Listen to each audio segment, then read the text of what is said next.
everybody, and welcome. I can see so many of you already in the chat. We are so glad that you are here with us today. I am here to talk with one of the most amazing humans that I have had the pleasure of meeting, and I cannot wait to be able to answer some of our burning questions for Cass from Clutterbug. But before we do, I would love you guys to let us know in the chat, what bug are you if you have already done the test? I am a cricket.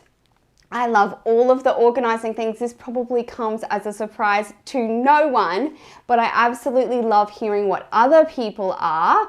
I see my friend Jen. Hi guys, it's so good to see you all. Marcus is here. We're all over the world today. We're at Texas to Switzerland. It's all happening. We have Joe. So guys, we are so excited to have you here. Now, I know that Cass would love to answer any questions. So if you do have a question today, feel free to put a Q in front of your comment. It just lets us know that you have a question. And then as soon as we can, we will come back to it. So Zoe says she is a cricket. I am not surprised by that at all, Zoe. Stephanie said she tried to do the test, but I got stuck on the first question. If that is not an ADHD brain, I don't know what is, Steph. My guess, if I had to, I would say you're probably a butterfly, so you like to be able to see what's going on. So, oh, Barbara's here and she is a bee. Now, I actually love bees because we are kind of like the visual, non-visual version of each other. So, you know, you really love organizing as well. So I think a lot because my clients that I work with have, you know, lots of visual clutter usually because they're sort of more on the maximalist end of the spectrum. So I actually find a real affinity with the bees because, you know, they like to see stuff, but they also like to be organized. Stephanie says it was totally because of her ADHD. I think it's because when your brain works at that higher level of being able to see all the things at once, you kind of associate with all four bugs to some degree. So I think that's great. Hannah says she has ADHD as well. So that is wonderful because that is one of the things that we are going to be talking about today, about, you know, if you have some neurodiversities, what that looks like and how that relates to how you organize. So we are so happy you're here. And I doubt that any of you have not heard of Cass, but she is just the most amazing human. She is a YouTuber. She had a show on home TV, which has been amazing. If you are in the US or Canada, you can see that. It's called Hot Mess House. She is an author and a podcaster. Without further ado, my sweet friend Cass, how are you? Hi, I'm so good. I'm so excited to be here. I just think you're so sweet, and this is just so fun for me to be here. So Cass, for those of you who haven't been watching maybe quite as long as me, where did this organization business start from? How did you fall in love with organizing? Yeah, did I fall in love with it? Yes, I did. But I was a total super slob. Like, I am not a naturally organized person, and I think honestly a lot of it probably did come from undiagnosed ADHD, and then it came from thinking I'm a naturally messy organized person. So I had no confidence in my ability to manage my stuff, and I was drowning not only in clutter but just adulting. I was late constantly. I was always forgetting to pay bills. I was misplacing things. I was just a complete hot mess. And I had tried and failed. I tried copying organizing systems and I could never keep it up. And my husband's like, I set up this bill paying system. When you're done paying the bill, put it back where it goes. And I would just throw it in a pile. You know, I'm just like, he's like, what's wrong with you? He felt almost disrespected. Yes. But it wasn't something I was consciously doing. Like, I just would leave things where I would be done with them and I'd be like fluttering away.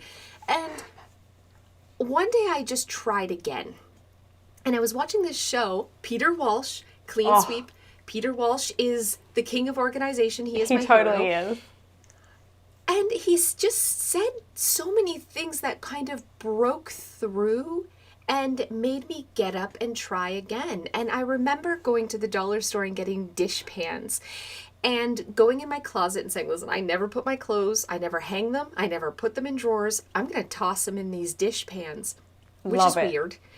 But it started staying organized, and I was putting things away. I wasn't folding because, listen, I don't fold, and I have no regrets about that.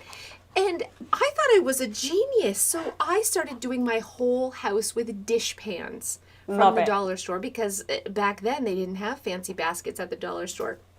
And things were staying tidy because I was going with a big, less organized approach. I wasn't sorting things into tiny categories. I was tossing my medicine into the medicine bin. Perfect. And yeah, right? This works. No lids. Yes. Lots of labels for my ADHD brain. So it was like a visual cue. This is where this is go. Like a neon sign. Put it away. Put it away. And so subconsciously, I was putting things away. And I just became so passionate about how my life changed with organization that was made for me. I was so confident now. My house was under control. I was able to find things. I didn't have to look for things anymore. I stopped being late all the time. I started doing the dishes because it was easier to manage my kitchen, and doing the laundry because it was easier to put it away. And before I know it, I was like a real adult. Yes. So it was amazing. And so I started helping friends and family, and then eventually clients, and starting a little blog. And it really just grew organically into what it is today, coming from a real passion to help other people have this same life-changing experience that I had. And the thing that I think resonates with me so much about your style, Cass, and something that I'm really passionate about as well, is breaking down the shame. So that shame that you felt that, why can't I just do it this way? Or for me, as a cricket even, who should be this amazing organizer, and of course, naturally, I do, know how to organize things, but, having someone say to me, you have a tendency to perfectionize things, and only, I call it perfectionist procrastination, because I'm like, I'm going to do that when I've got a whole day and I'm going to be able to do it perfectly and it's going to be wonderful. And then that doesn't happen for a while. And so I get caught up in this, I've let it go too long. And so when I come into working with a client, I'm like, please do this test, because once we give it a name, we can say, hey, this is what your tendencies are, and then we're going to find some things that work there. But one thing that I noticed a lot with clients is that sometimes they don't see all the great organizing that they do.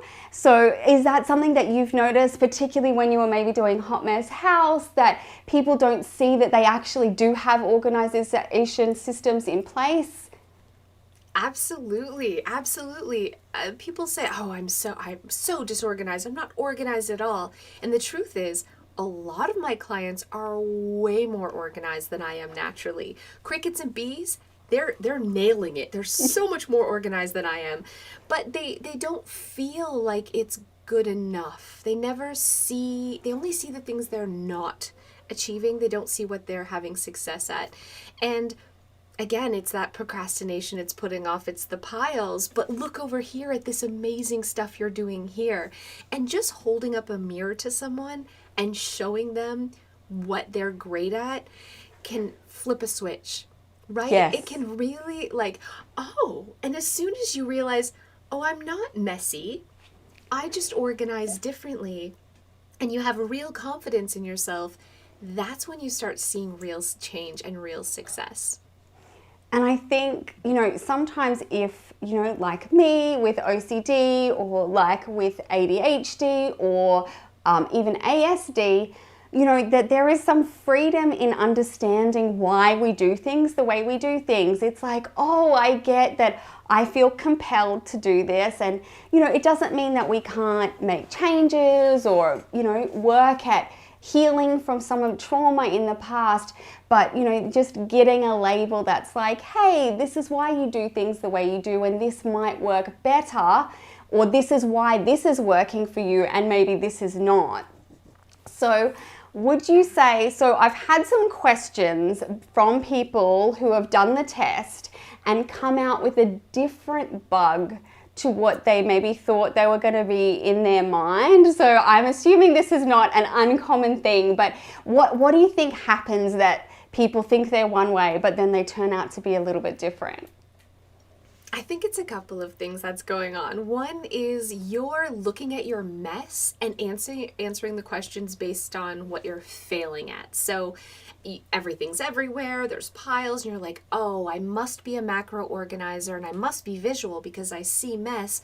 But we don't answer the quiz based on what our house looks like. We answer based on what we're actually succeeding at. So in the areas of our home that's working. But we also have to not answer with our fantasy self. We all want to be really detailed, or we all want to detailed people want to be a little less detailed.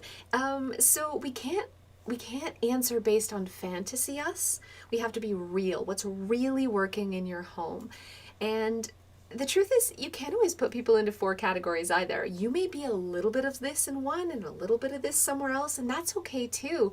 The whole point isn't about what clutterbug you are. And I can't believe I'm saying this, but that's the honest truth.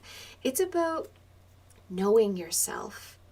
And it's about having self-awareness of, why am I doing this? Why is this working? Why is this not working? And how can I adapt my home to fit my brain and how my brain naturally manages my stuff? That is so good, Cass. And I think that you and I have spoken a little bit about the fantasy self, and also, I've seen some people in the chat talking about how, yes, the shame is a big part of it, but also just realizing that maybe, I know in my case that my mum's organizing style is really different to mine. And I know that it was similar for you, that sometimes if we, we've obviously had how our home works modeled to us by our parents or our caregivers. And so if we are really different to that can be some part of something we have to overcome, that, it's okay if you do things different to how your mum did it, that it doesn't actually make it wrong. For sure. My mom is very much like, if you're going to do something right. And she actually is a little bit more like me in the organizing style for sure, but she really prides herself and puts a lot of emphasis on how her home looks. And growing up in this environment, it was like, I felt like the only time she was really talking to me was to tell me to clean or shaming me for being messy. And so I had really high expectations for what it was like to be a clean person, but also really high resentment about cleaning and organizing, right? I thought like, ooh, I don't want to be my mother, so therefore I'm going to avoid cleaning and taking care of my house because then I'll be like my mother. And so, not to trauma unpack here, but my mother's a wonderful person, but I think sometimes little things that our parents don't even realize they're doing can have a big impact. So as an adult, I was like, nobody's gonna tell me to do the dishes, not even me. Like I'm rebelling against myself. Yes, which was totally weird. Yeah.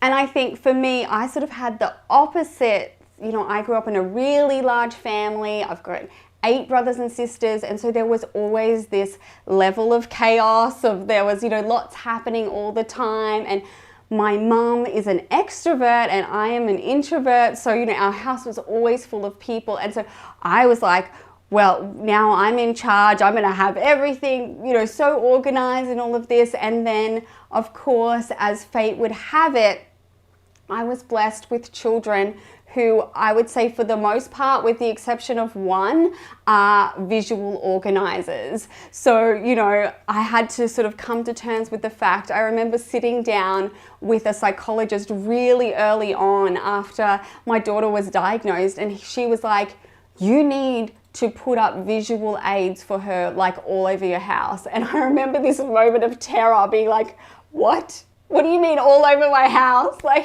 And so it was a matter of finding that balance of, okay, well, how can I help her by having what she needs in that visual space, as well as, retain my sanity. So Cass, do you have any tips for us that have maybe people in our lives? I hear lots of clients and people, commenting on YouTube saying, hey, I'm this, but my husband is that, and, never the twain shall meet. Is there any tips to help us, Cass?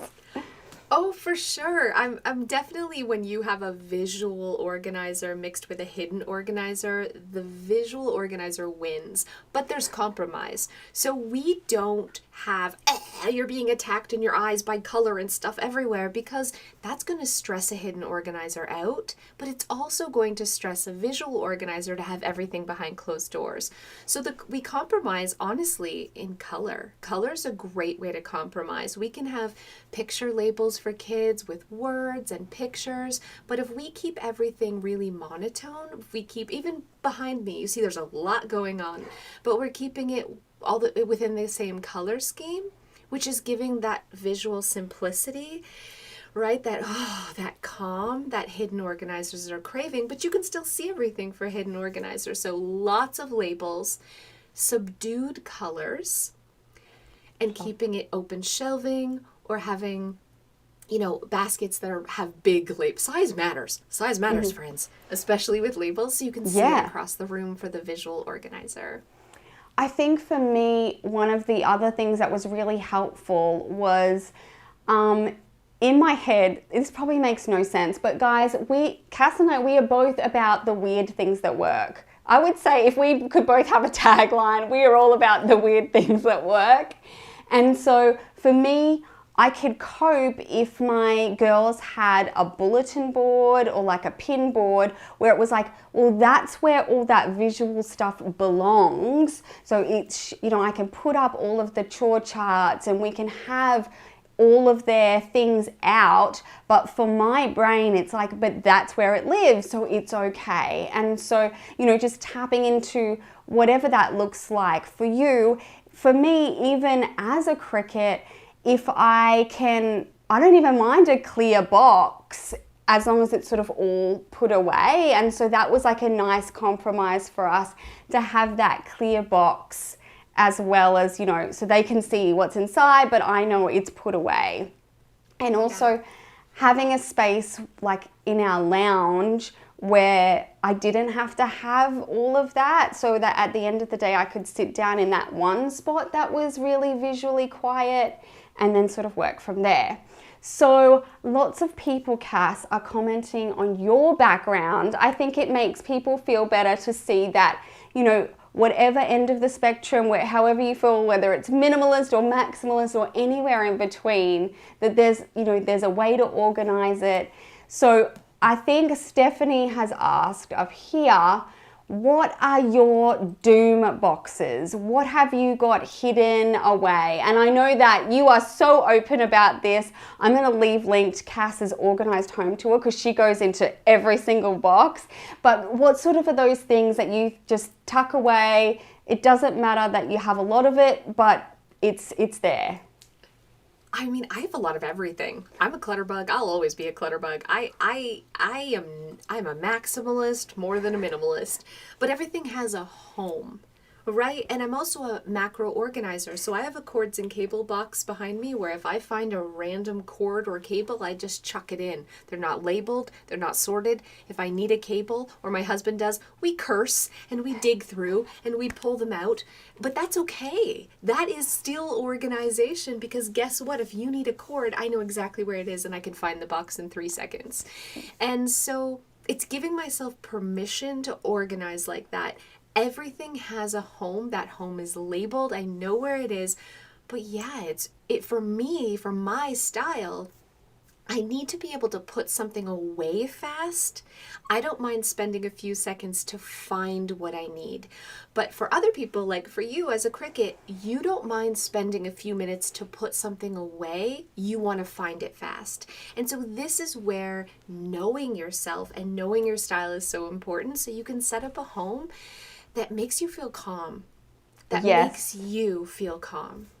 I love it. And Stephanie is talking here, instead of dresser, she has like glass door cabinets so she can see all of her clothes.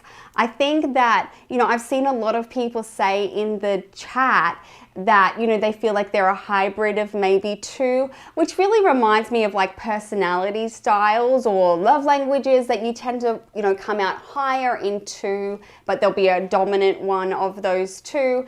I know that Sarah, who's in our chat here, she's an artist and she was saying she's a B. And I think that there are some of those probably traits that, if you are a visually creative person, you are more likely to sort of fall on that visual organizing style, which I think is so cool. So what about if you don't know where to start? So, for each bug, that's going to be a little bit different. But do you have any tips of like, oh, I don't know where to start, I'm so overwhelmed, what can I do? Yeah, no one likes to hear this, but here's the truth. We start with a declutter sweep first. So we don't start by taking things out and making piles. We don't start with like dumping all our clothes onto our bed like Marie Kondo style. We just hunt for things. We just make an edit of all of our things. So we look in the closet and we're just like, what have I not worn? And we edit. We quickly edit all the areas, and then we can go back in and pick one shelf, one drawer, one closet to really focus on the organization. And I like to start with things I touch the most. What do you touch every single day? For me, it's my coffee and my tea and my clothing, my underwear, my bathroom products, my coat and my shoes. So pick one of those spots, a tiny piece that you can start and finish in an hour max. And then the next day, pick another small area. And I think that, starting in those places where it's going to make the biggest difference and then building on those wins. So saying, if you get your bathroom right, and that's going to help you get out of the house on time, then you're going to be so much more willing to attack some of those other areas that maybe are a little bit harder for you, or sort of have those sort of sentimental items, which I tell people, let's take sentimental stuff off the table for now, because, every time I walk in, people are like, oh, I want to declutter, but I don't want to get rid of any books. I'm like, okay, well, we're not even going to talk about the books today. We're going to talk about what you need to get your kids off to school this morning. And so for me, I think exactly what you've said, breaking it down into small items and looking at those areas that are super high functioning. I mean, I can see so many people in the chat saying about, finding that hybrid style. And so Hannah says she's a hybrid of every bug. And Hannah, I can actually see this in myself as well, that I sort of identify with different parts of it. And Krishna has got a really great point here. She says she got the bee the first time and the butterfly the second time. And I actually feel like if I looked back at different times in my life, that there would have been probably a different dominant sort of organizing style. When I had lots of little kids, I'd say that I was much better at, just going with the macro organizing. And now that my kids are a little bit older and I've got a little bit more time and they've got a little bit more autonomy, then I can kind of revert back to my cricket vibes. Have you seen this in yourself, Cass, where you've sort of gone through seasons of different bugs? For me, I'm just a ladybug all day. I've always been a ladybug. I always will be a ladybug. But what I think is so funny is, listen, you don't need to take the quiz. The quiz sometimes can overcomplicate things. If you right now are thinking, well, sometimes I'm a little this and maybe I could be a little this and this, you're a bee or a cricket. You are overthinking this, man. So trust me, if your brain is like trying to break things down into a million steps, you're a detailed person. Hands down. Your brain works in details, whereas my brain is like, beep, it's like flatlined. It's just la la la. I'm just laid back. I don't think about details, to my detriment. I sent out a newsletter today to 200,000 people and put 2021. And I was like, well, that's something I would do. I don't reread things. My brain doesn't do details. So are you a detailed category thinking, overthinking person? Or are you more like a laid back, big picture, you wish you were a detailed person? And then ask yourself, are you visual? Is it out of sight, out of mind for you? If you put something in a drawer, are you probably going to forget about it and need to have your important things out? Or does it really stress you out to have your important things out? Even if they're beautiful, you really need simplicity and things out of sight.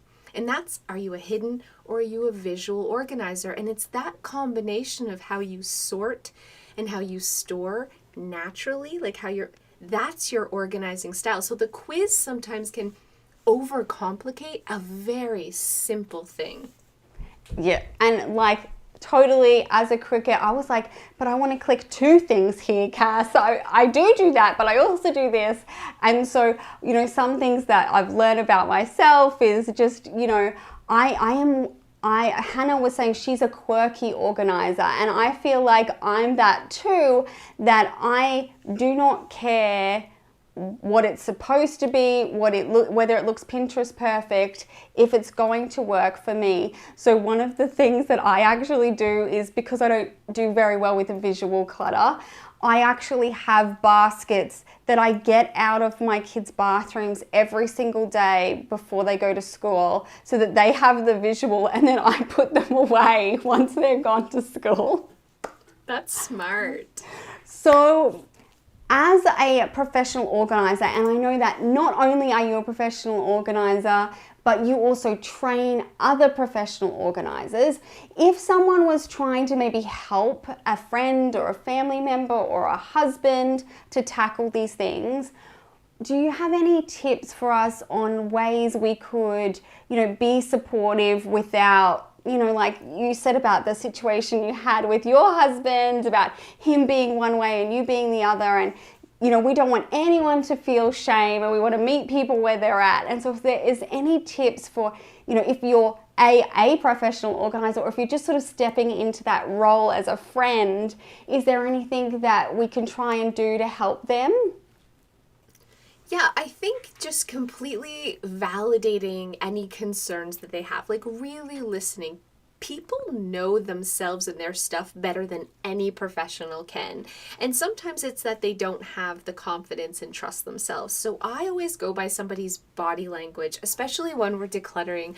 I will hold something up and say, what do you think about this? And if they say, oh, well, they don't want to keep it.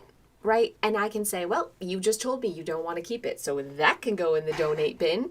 So you, as a professional, your only job is to hold a mirror up to them.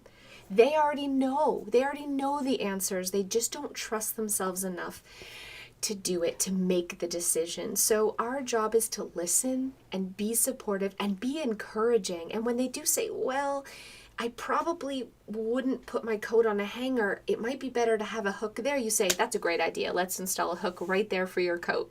You're right. That's how you organize. And so I'm not really even coming up with ideas 90% of the time.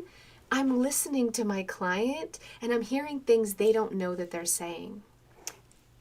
And whether you're, repeating that back to your kids or your husband, the process is exactly the same. It's, hey, I see that you're having a trouble in this area, or can you show me what your favorite toys are? And then what about these other ones? How do we feel about them? And allowing and where do you think this should go? Exactly. Yes. Like, what do you think? Where do you think we should put this? And okay, you're struggling to put your clothes in a dresser. I don't think dressers work for a lot of kids either. What's an option that we can do instead? Would you rather toss your clothes into a bin and we can have a bin system, right? So get them involved in the ideas and they're going to be more invested in actually putting things away. So, obviously you are a mum, Cass, and I think that a lot of us here have kids, and so sometimes I remember we went into an escape room with my kids, and the guy told us before we even started, he's like, don't discount your kids' ideas, because sometimes they come up with the simplest idea and that is actually right. And it was like this moment in my head, I was like, how many other times in life am I discounting my kids' simple ideas where they are clearly telling me what's going to work for them, or even that they're ready to let some items go. And I've been the one, the minimalist in me has actually been the one that's been like, oh, but you might want to play with that later. And then I realized back, I'm like, oh my goodness, I just talked you back into keeping something that you were ready to part with. Have you had any of these experiences with your kids? Yeah, I especially my oldest daughter, she's 15. She is a butterfly, 100% a butterfly, and I really don't like a lot of visual stimulation. This is behind me. If I had to look at this every day, like even this is too, it's like, I'd prefer doors on it, but I love using this as a background, right, for the video. It's fun. But she wants to see everything. So I had to just really realize it's her room. And she knows herself and her style. Every inch of her walls is covered with books and shelving and little knickknacks and vines hanging from the ceiling. And the truth is, it's beautiful. And she keeps it really tidy. But because it's hers and she designed it and is not at all what I would have chosen, but because she took ownership of it and has pride in it, she's keeping it organized, and that's all that matters. She knows where everything is and she puts it back, and it's not what I would think that organization should look like, but that is none of my business either. It's as long as she's putting things away and she can find it, awesome. And it's like once you let go of the reins and you're like, you know what? You're the one that's got to keep this room tidy, and if that's what's going to work for you, let's just roll with that. And I know that Stephanie was saying here, I need things to be fast, super fast. I zoom around all day with athletic shoes on. If something takes too long to put away, then I get mad at myself. And I know that, Steph is working with a very high functioning ADHD brain, and so these sorts of things are common. I see in my eldest son who has ASD that even though he's probably a cricket, he likes everything to be super organized, that nothing occurs to him the way that it would maybe somebody else's brain. So I have to have some things out for him so that they trigger that, oh, you need to start doing that, sort of those different neurodiverse things and tapping into that. Is there anything that now, as you've sort of been ADHD diagnosed, that you've found different about yourself now that you know how your brain works? Yeah, I've really adapted my home. I've sort of like trained myself like a puppy. So I put things down, especially in the bathroom, because we don't have a lot of space. I'll like do my makeup and I just leave it all on the counter. So what I started doing is just putting a basket exactly where I would normally set it down, and I just set it into the basket. And then so I'm like, okay, I'm putting it down. And eventually I could put that basket on a shelf, but I'm in the habit now of without even realizing it, putting it in the basket. So I'll put it in the basket on the shelf, right? It's like the dirty laundry. When someone throws the dirty laundry in a pile in the middle of the floor, that's where you put the basket. And then you slowly move the basket to the corner when they're in the habit of putting their clothes in the basket. And this is honestly, it works, especially for ADHD brains. You put the home where you're naturally dropping it anyways, and then slowly you can put it in a more appropriate place. And like that is the key. I think it doesn't matter what style you are, whether you're a cricket or a butterfly or a ladybug, that reverse engineering of like, is your car a mess because you have to pick everything up and then bring it all the way inside the house? What about if you put a trash can like right where you get out of the car, and then you won't have to worry? And I think, as you're sort of planning your home, particularly if you have ADHD or ASD, is that, you know that if you have to leave this area to do something else, that can often lead down a path of, oh, I was going to put this away in the bathroom, and then I remembered I wanted to straighten my hair today, and then I remembered, and then it goes down this path of like trying different things and you're completely off. Whereas if it had been all in one space, then you wouldn't have gone down that road of trying ending up on Facebook because you saw something 20 minutes ago. And honestly, for me, like labels was magic because I was the person, I'd be like, this is condiments, okay? I just have to tell you, I would hunt for the ketchup every day because I would set it on this shelf or this shelf or this shelf or this shelf, and I'm like, where's the ketchup? And then I was like, no, the ketchup should go in the door. This is where, but I never would put it there. I'd put it wherever. And one day I labeled that condiments really, really big. And my ADHD brain, it's like it saw the label, but I didn't see the label, and it put it there. I've never looked for the ketchup again. Labels are like some sort of subconscious, it is like a subconscious magnet to put something back, especially if you're struggling or you have little kids.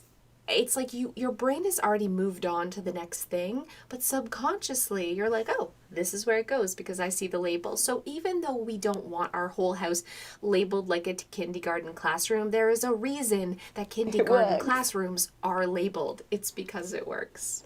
And there's like more, any space where there's more than one person using it, labels tell everybody, hey, this is where it is, what you're looking for, and this is where it goes back. And that is super helpful.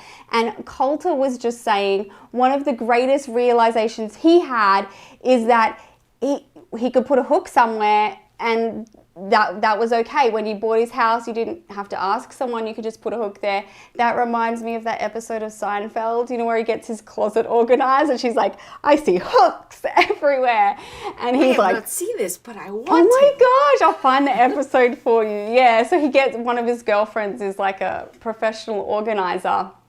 But I mean, out of pure curiosity, Cass, and because I have a few horror stories, is there any time you've kind of gone in with a client and things have not gone really well, or it's been really difficult to sort of work with someone?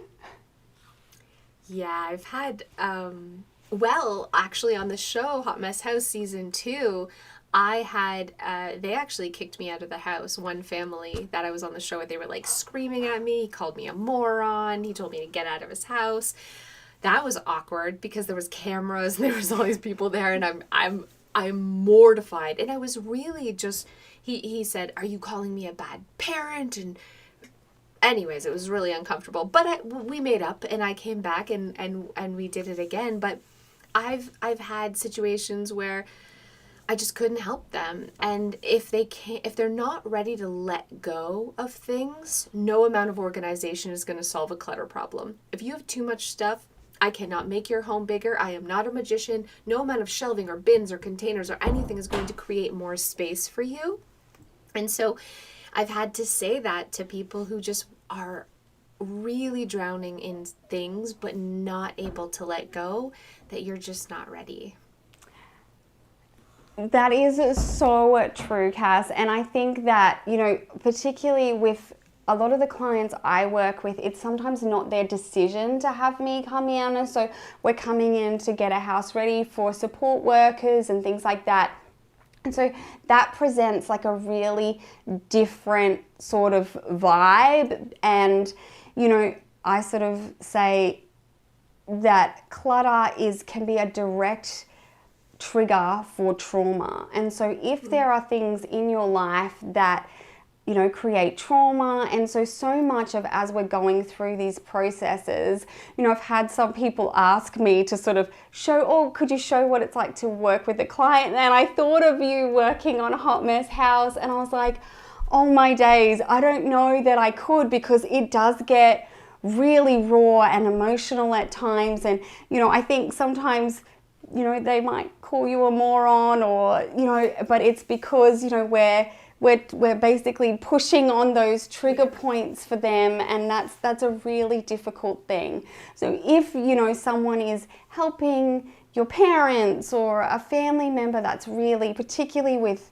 you know, compulsive hoarding, that just being aware that you are pushing those buttons for them, and that you might need to be sensitive, and that it's not necessarily you, Cass, personally. It's just that it's, you know, the trauma is going to come up, and it's all going to surface. And even when you're in the process, if you find yourself plateauing, like I can't declutter anymore. That may just be, oops, you've been triggered by some trauma, and that you might need to switch it up and go somewhere else where the trauma's, not so in their face, and come back when you're feeling a little bit healthier in your mental space. So I've got a question here from Marcus. He is asking how to avoid getting caught up in details and perfectionism. You might be a better one to answer this, Kath.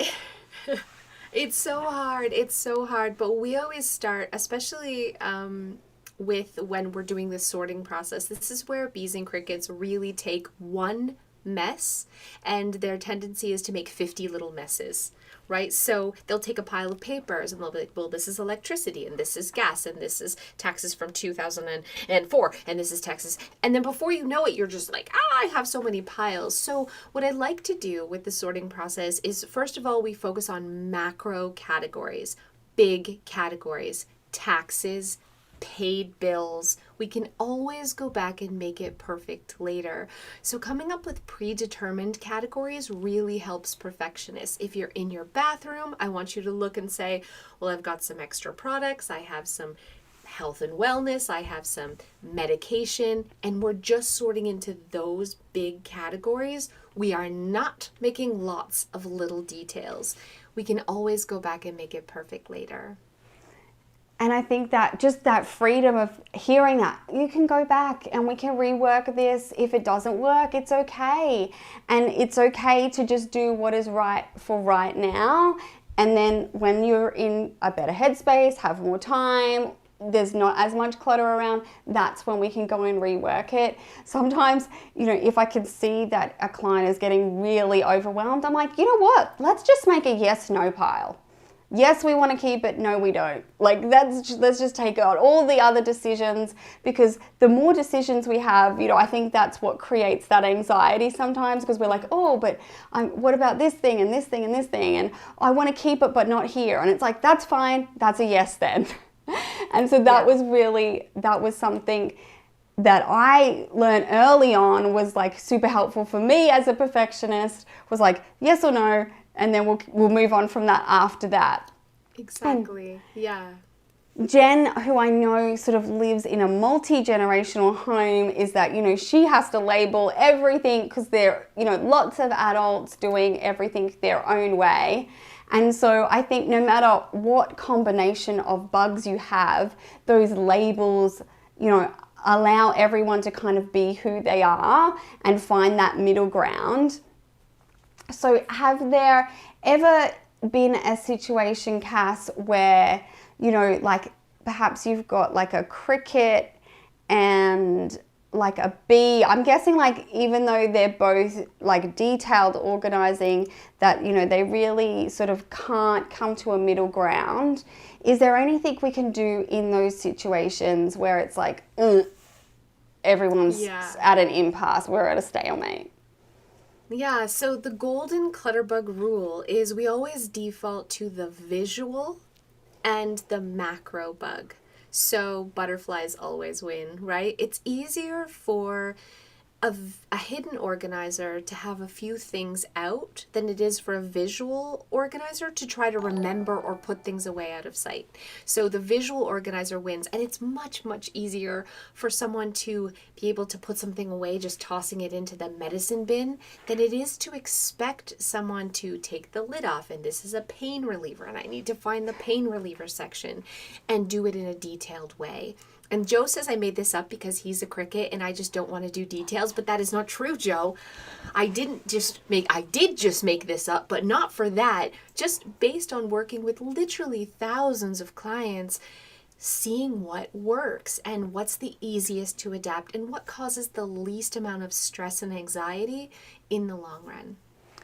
And I think, with a few exceptions, I would say that most kids probably default more to that visual side, just because, they're still learning, they can't read, even right up until they start school, that concept of something still being there if they can't see it is new to them.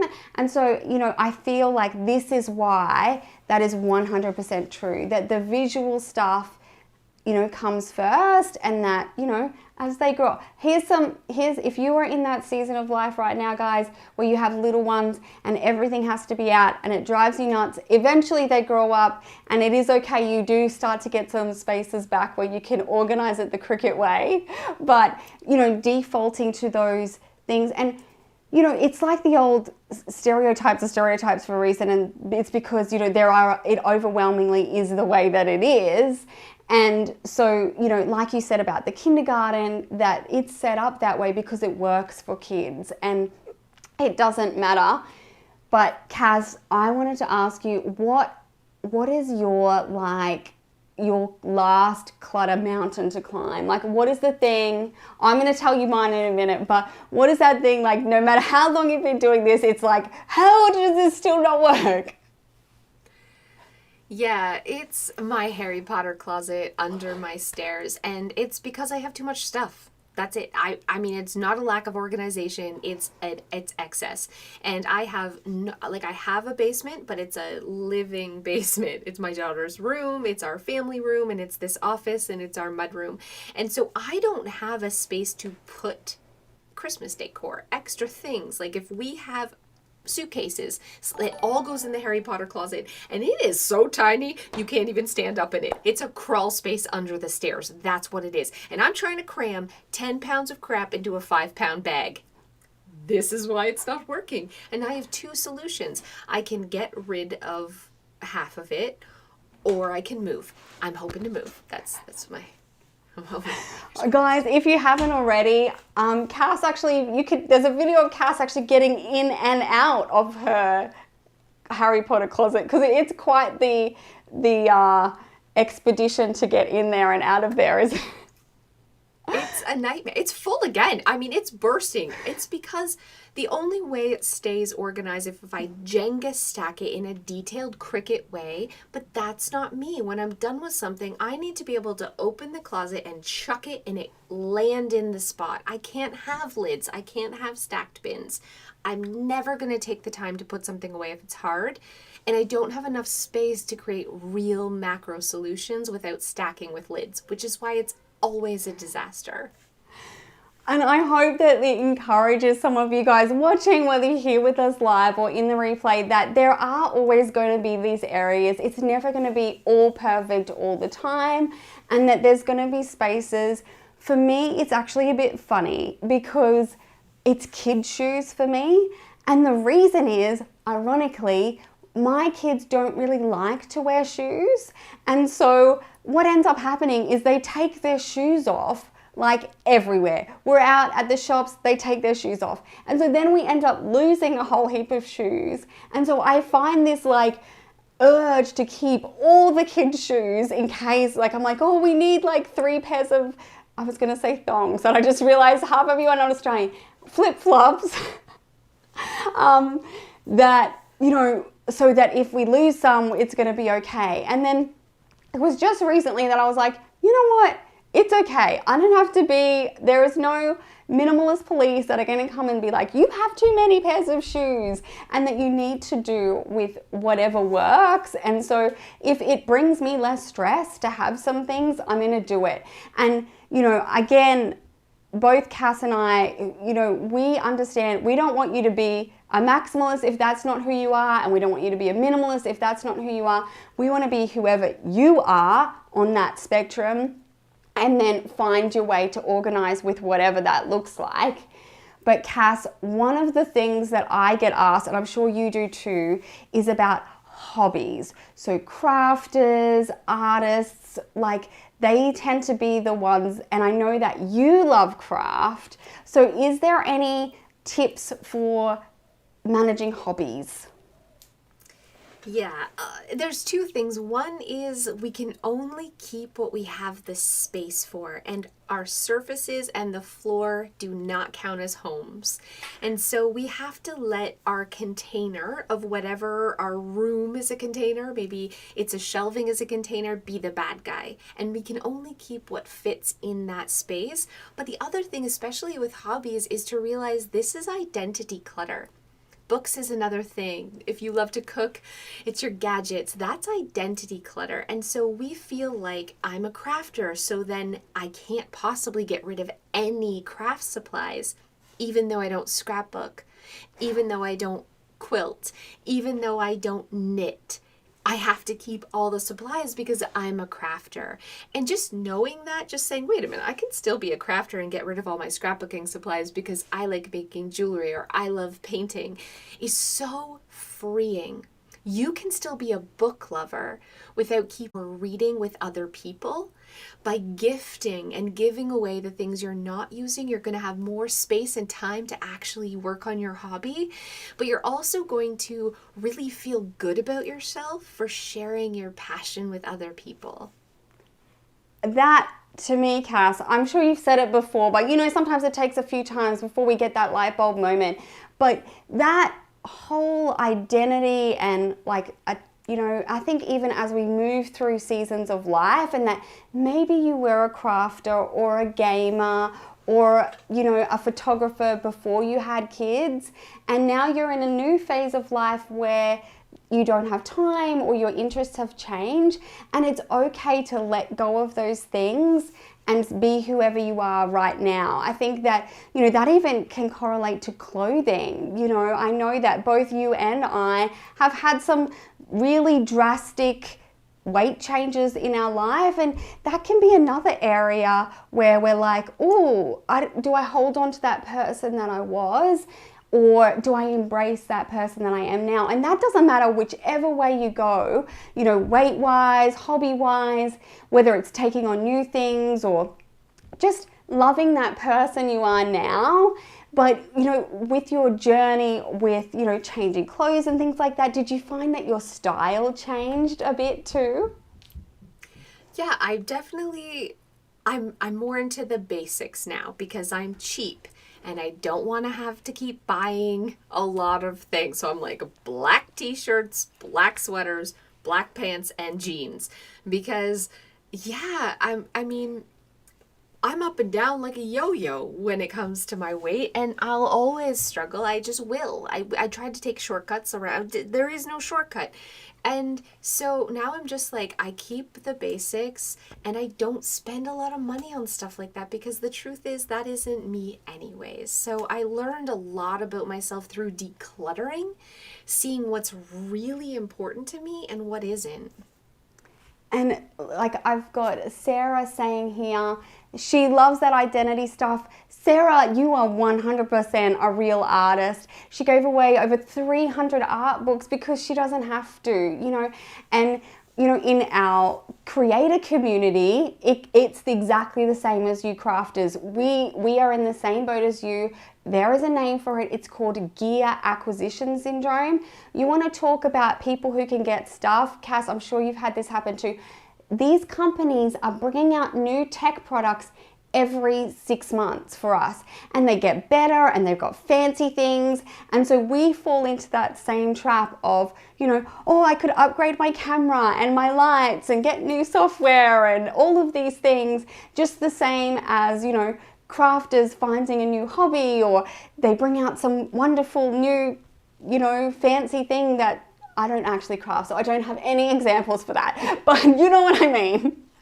And so, just realizing that, what you have now and using up what you have now and making that work, because I often say to clients, is crafting your hobby or is buying craft supplies your hobby? Because we need to work this out. That's so true. It's so true. And also, as soon as you have a hobby, I feel like as an adult, adults are hard to buy for. And so if you're a reader, you love to golf, or you love photography, or whatever it is, then every birthday, every holiday, this is what people buy you, right? Because they're like, this is your identity. Have more of it. And then it just keeps adding up to you're drowning in not only the things you've bought for yourself and the things that you've had but things that people are gifting you too. And it's too much. It's too much. And the answer is you just get rid of some of it. Some of it, you edit. It doesn't have to be all or nothing. You don't have to say, oh, I don't want to get rid of any of my books. No, you're going to keep the ones you love and you're going to let some of them go. The ones you know you're not going to read again and that aren't special. And it also allows some space for new things. Like if your bookshelves are already stuffed full, you don't have any breathing space for new books. I actually have a funny story about this, Cass, because when I was a teenager, look, guys, no judgment, it was the early 2000s. I had a pair of jeans that had like a cow print down the side. Jeans with things on them was a big thing back then. And so everyone assumed that I really liked cows. So for like ages, every gift I received was cows. And I do really like cows, but there came a time where I was just like, you know what, like I do really like cows, but I'm not that into them. And I've heard of this happening before. It's like, oh exactly like this has happened to me. Please tell us. Yeah, so my aunt got me this beautiful angel that was made out of sand, but it was like hardened somehow, and she passed away. So I loved this thing that she bought me, and it was just really beautiful, and I had it in my entranceway. And Joe's grandmother came to visit, and she said, oh, that's a beautiful angel. And I said, oh yeah, I just love it so much. It's my favorite thing. And then my birthday, I got an angel statue, and Christmas, I got an angel statue. And then Joe's parents were buying me angels, and then his sister was buying me angels, and everyone was buying me angels. And I don't even go to church, and I have a house filled with angels. And what happened here? Okay, what happened here? How in 2 years am I now the angel house? And it's because I didn't put boundaries on myself. I didn't say I was like, actually, I'm not really into that. Thank you anyways, right? I didn't stand up for myself because I'm a people pleaser. And I allowed this fear of hurting someone's feeling and being a people pleaser to fill my home with things that I really didn't like at all. And I think that can be true of so many gifts that we receive. I remember really early on hearing you say, we do not do guilty clutter. We are not keeping things purely for the reason that somebody bought it for you and you feel guilty about letting it go. And it's exactly like this. I would never give a gift to someone and be like, hey, I want you to keep this till eternity. And if you ever get rid of it, we're not going to be friends anymore. I want you to enjoy it. If it's not your thing, I want you to pass it on. And like I saw Coulter say, because he does love golf, that his family, and it's almost worse than the angel cow situation when it is actually your thing. And you're like, well, I do love golf, but I just don't need every coffee mug in my house to be golf themed. Exactly. So, is there anything that your family owns that you wish you could declutter?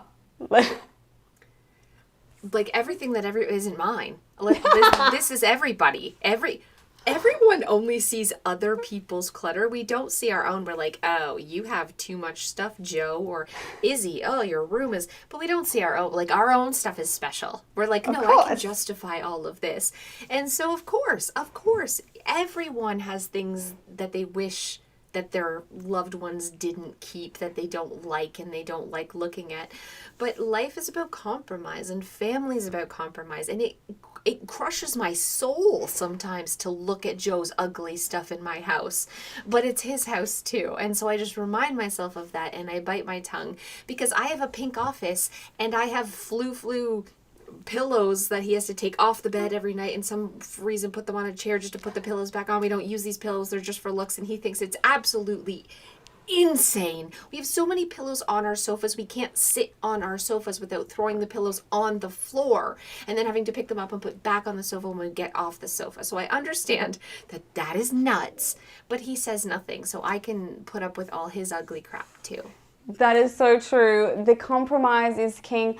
I always say, like, if you come over, my kids, we don't even have any decorative cushions. It's just the cushions that are actually part of the couch, and they will often be all spread over my floor. I'm like, this is why I don't have any decorative cushions, because it would just always all be on the floor, and it would drive me nuts. So I just have to just accept it as how it is. And I think even just this, I know that with Joe, I heard you make a funny comment about him having like some business books that he never reads that are just there. And so many.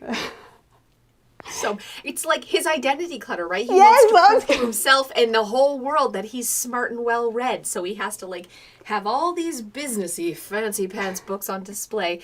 And I know it's identity clutter and he knows it's identity clutter, but it makes him happy. And like I said, I kid you not, I probably have 40 throw pillows on the sofas in our basement. So who am I to say anything?